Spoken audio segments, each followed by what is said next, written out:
All right. Melinda's in the house. He didn't think he'd fall in love again, but he has. We've been seeing each other for 1.5 years. Question: when is a good time to tell him that I'm done giving wife benefits when I'm not his wife? Okay, when you talk about wife benefits, well, let me ask you a question. Are we talking about physical intimacy? Because today that's not necessarily wifely benefits as it was in the past. Okay, so I'm just curious if that's what you mean. Now, what I'm curious though, Melinda, what is he not doing? He didn't think he'd fall in love again, but he has. We've been seeing. So I guess the question is, are you waiting for him to ask you to get married? Have the two of you talked about marriage? Have the two of you talked about living together? Okay, so you come back and said yes.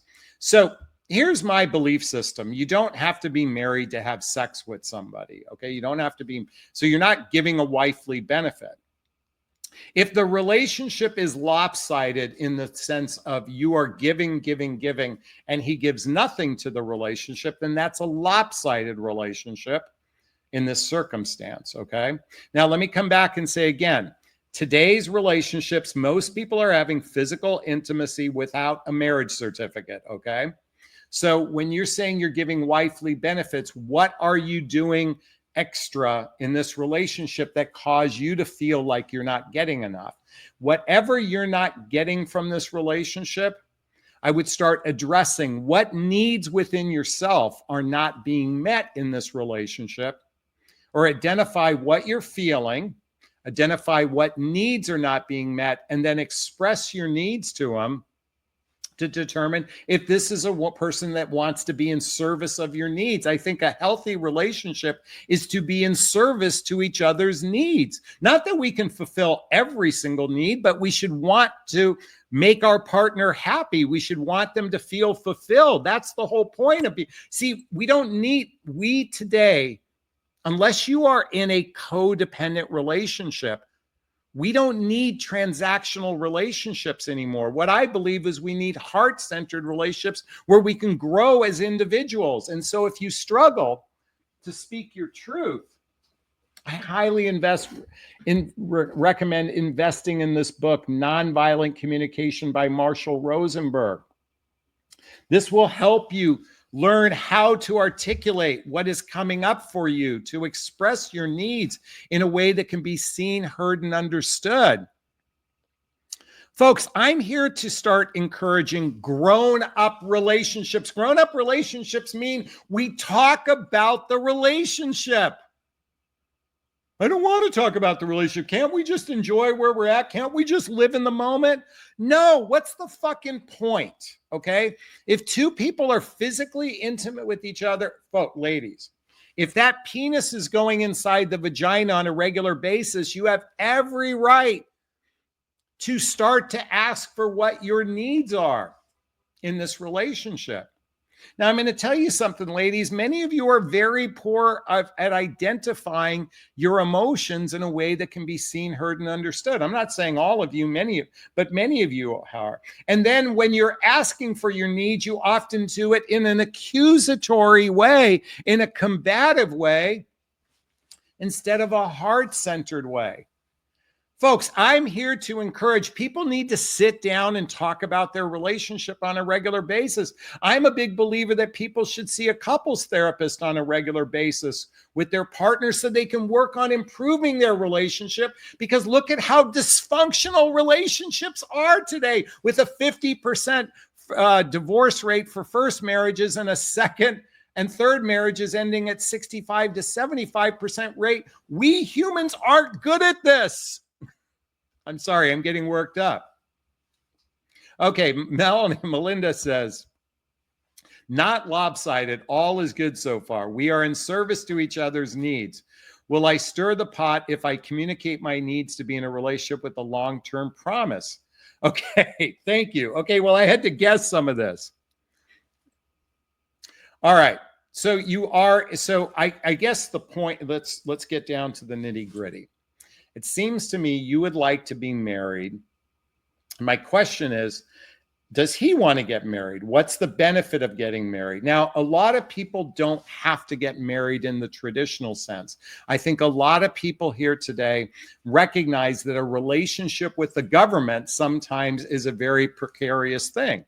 So a lot of people are opting for a spiritual marriage, not a legal marriage with the government. Okay.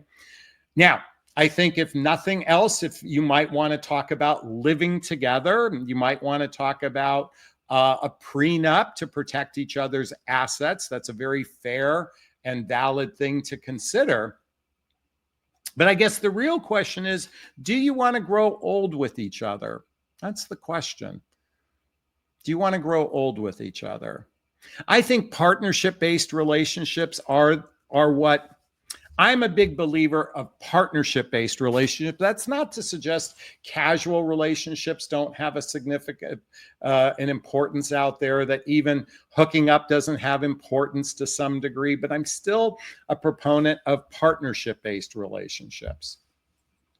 So, how can you talk about this? Express what your long-term desires are. Ask him what his long-term desires are. Does he want to grow old with someone, or is he just living in the moment? I'm a big believer that at some point you have to, okay, so I look at relationship in a couple different stages. The first commitment you make to each other is to be trustworthy with one another. That's the first commitment you make. Before you even have physical intimacy, is to focus on building trust. And when you have physical intimacy, you agree to monogamy and you agree to exclusivity. That's the next level of commitment. And the level of commitment after that is agreeing to be teammates with one another. Do we have each other's back? And then ultimately, do we want to go all in? Is this a person that I say I would want to take care of when things go tough? Is this a person I want to take care of when things go tough? And this is a tricky place to be, because a lot of people are gun shy and afraid of going all in. When you think of the term in love means I'm all in. I can love somebody, but if in love, in my opinion, is I'm all in. And so, okay, so Melanie goes on to say, I would love to grow old with him and discuss our long-term relationship plans. Well, we know you would love to do that. How does he feel about that? I think it's time to have an open, honest conversation about what you want, and then decide, if this person isn't on the same page, you got to ask yourself, is that a deal breaker for you? I think if nothing else, people should at least consider living together for those of us in midlife, because it's better. Now, not always, but it's better to, by the way, how far apart do the two of you live? I want to know. Hopefully you live close to one another because you see each other on a regular basis. I'm hoping that's the case. So anyways, well, those are just my rough thoughts, Melanie. Melanie, I hope I got that right. I hope that found value in that conversation. I'd like to hear your thoughts. Post a comment below. I do my best to read them all in the first 24 hours. Thank you so much. Oh, and they live 10 minutes apart. Okay, great. You know, when you live 10 minutes apart, you could almost live in two separate homes, and you could be living together apart. That's an option as well. But I think it's important to determine, are you in it for the long haul? Do you want to take care of each other? That's kind of the point in my mind of partnership-based relationships. And Patricia says, I agree with you. Well, thank you so much, Patricia. We appreciate that. Thanks, everyone, for that one. I'd like to hear your thoughts. Post a comment below. All right. Let's see what our next question has. Hey, who wants to join the love seat? Melinda does say, very valuable advice as always. Thank you, my dear. I appreciate that, Melinda. Thanks so much. Two people can live in the same car. That's funny. All right.